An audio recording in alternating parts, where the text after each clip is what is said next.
Hi friends, நான் இந்த வீடியோவில் உங்கள் கூட ஷேர் பண்ணிட்டு இருக்கிறது இந்த வாரம் நம்ம வீட்டில் செஞ்ச ஒரு சூப்பரான சம்மர் ரெசிபி தாங்க. பார்க்கும்போதே தெரிஞ்சிருக்கும், நல்ல டேஸ்டியான ஒரு குல்ஃபி. ரொம்ப சிம்பிளான இன்க்ரீடியண்ட், ஒரு மூணு இன்க்ரீடியண்ட்டுங்க.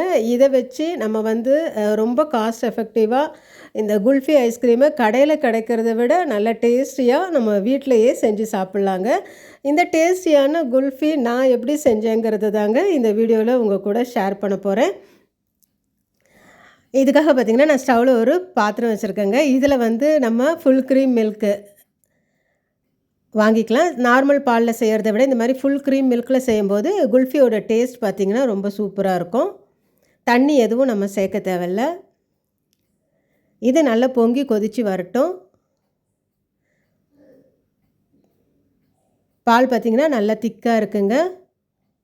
இன்னும் இது நல்லா சுண்டி வரட்டும். ஒரு 5 நிமிஷம் நல்லா கொதிக்கட்டும்.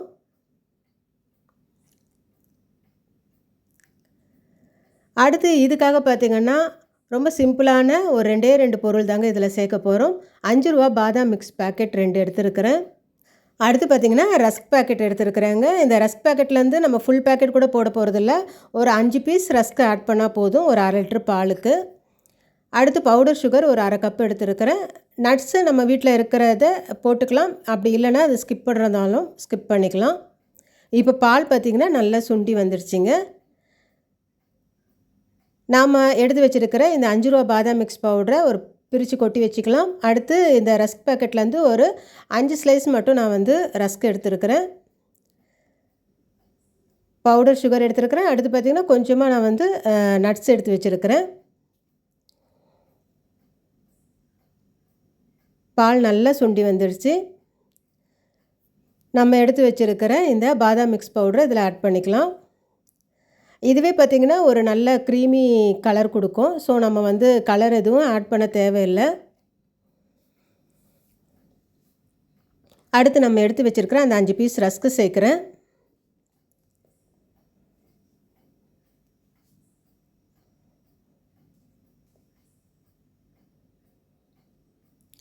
இதை நல்லா இந்த பாலில் மிக்ஸ் பண்ணி விடலாம்.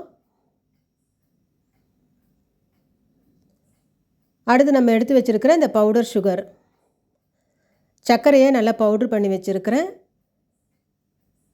அதையும் இதோடு சேர்த்துக்கலாம். இப்போ இது எல்லாம் நல்லா மிக்ஸ் ஆகி வரட்டும். ரஸ்க்கு பார்த்திங்கன்னா ஒரு 5 நிமிஷத்துலேயே நல்லா வந்து ஊறி நல்லா கரைஞ்சி வந்துடும். நம்ம எடுத்து வச்சுருக்கிற நட்ஸையும் அதோடு சேர்த்துக்கலாம். இதில் டேட்ஸ் விருப்பப்படுறவங்க டேட்ஸ் கூட சேர்த்துக்கலாங்க. சுகரை கொஞ்சம் கம்மி பண்ணிவிட்டு நம்ம டேட்ஸ் கொஞ்சம் ஆட் பண்ணிக்கலாம்.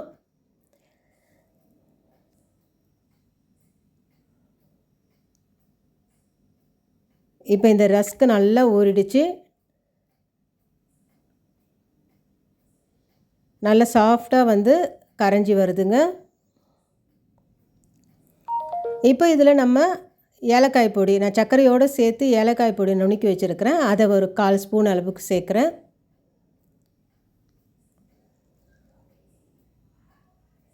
சேர்த்து நல்லா கலந்து விட்டுக்கலாம்.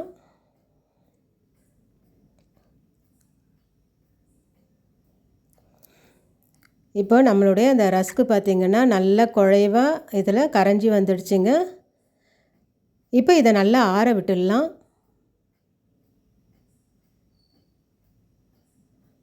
நல்லா ஆறி ரூம் டெம்பரேச்சர் வரட்டும்.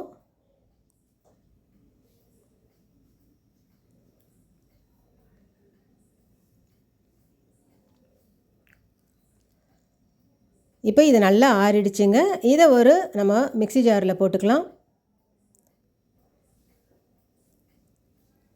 நல்ல நைஸாக ஒரு பேஸ்ட் மாதிரி அரைச்சி எடுத்துக்கலாங்க. இப்போ இந்த மிக்ஸ் பார்த்திங்கன்னா நல்ல க்ரீமியாக வந்து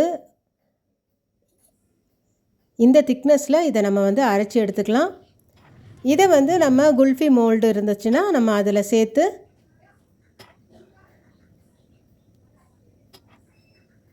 குல்ஃபி மோல்டு இல்லாதவங்க பார்த்திங்கன்னா நம்ம கிளாஸில் கூட இதை ஊற்றிக்கலாங்க.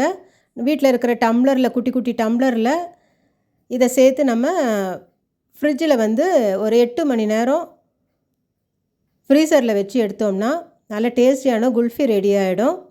நான் வந்து பார்த்திங்கன்னா கொஞ்சம் வந்து கிளாஸ்லேயும் எடுத்துருக்கிறேன். இந்த கிளாஸ் மேலே ஒரு பாலித்தீன் கவர் போட்டு லப்பர் பேண்ட் போட்டு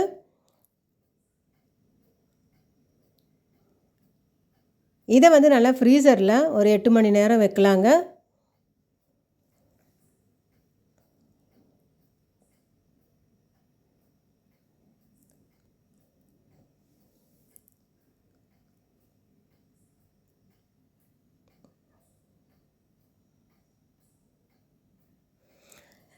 இப்போ வந்து பார்த்திங்கன்னா ஒரு 6 ஹவர்ஸ் தாங்க ஆயிருக்கு. 8 ஹவர்ஸ் வரைக்கும் எங்களால் பொறுக்க முடியல. அதனால் 6 ஹவர்ஸ்லேயே நான் எடுத்து பார்த்தேன். பார்த்திங்கன்னா நல்லாவே செட் ஆகிருந்துச்சு. நல்ல க்ரீமியாக நம்மளோட குல்ஃபி பார்த்திங்கன்னா ரொம்ப சூப்பராக ரெடி ஆகிருந்ததுங்க. கிளாஸில் வச்சதும் பார்த்திங்கன்னா நல்லா க்ரீமியாக இந்த மாதிரி செட் ஆகிருந்தது. இன்னும் 2 ஹவர்ஸ் நம்ம எக்ஸ்ட்ரா வச்சும் இதை எடுக்கலாம். இந்த மோல்டுலேருந்து பார்த்திங்கன்னா இது வந்து ரொம்ப ஈஸியாகவே வெளியே வரும். ஒரு 2 நிமிஷம் நம்ம ஃப்ரிட்ஜிலேருந்து எடுத்து வச்சுட்டு அதுக்கப்புறம் எடுத்தோம்னா ரொம்ப ஈஸியாக எடுக்க வருங்க. ரொம்ப காஸ்ட் எஃபெக்டிவாக வீட்டிலையே நம்ம சிம்பிளாக நல்ல டேஸ்டியான இந்த குல்ஃபி பார்த்திங்கன்னா செஞ்சு பாருங்கள். என்ன தான் நம்ம கடையில் அதிகம் விலை கொடுத்து வாங்கி சாப்பிட்டாலும் நம்ம கையில் நம்மளே வீட்டில் செஞ்சு சாப்பிடும்போது அதோட ஹாப்பினஸ்ஸே தனிதாங்க. அது என்னவோ இந்த சம்மரில் பார்த்திங்கன்னா மற்ற வேலை செய்யும் போதெல்லாம் கொஞ்சம் குமைச்சலாகவே இருந்தது. ஆனால் இந்த குல்ஃபி செய்யும்போது மட்டும் பார்த்திங்கன்னா அவ்வளோ சந்தோஷமாக இருந்துச்சு. நல்ல ஈஸியான டேஸ்டியான இந்த ரெசிபி நீங்களும் உங்கள் வீட்டில் ட்ரை பண்ணி பாருங்கள் ஃப்ரெண்ட்ஸ். இந்த வீடியோ உங்களுக்கு பிடிச்சிருந்துச்சுன்னா லைக் பண்ணுங்கள், கமெண்ட் பண்ணுங்கள், ஷேர் பண்ணுங்கள், மறக்காமல் சப்ஸ்கிரைப் பண்ணுங்கள். தேங்க்யூ.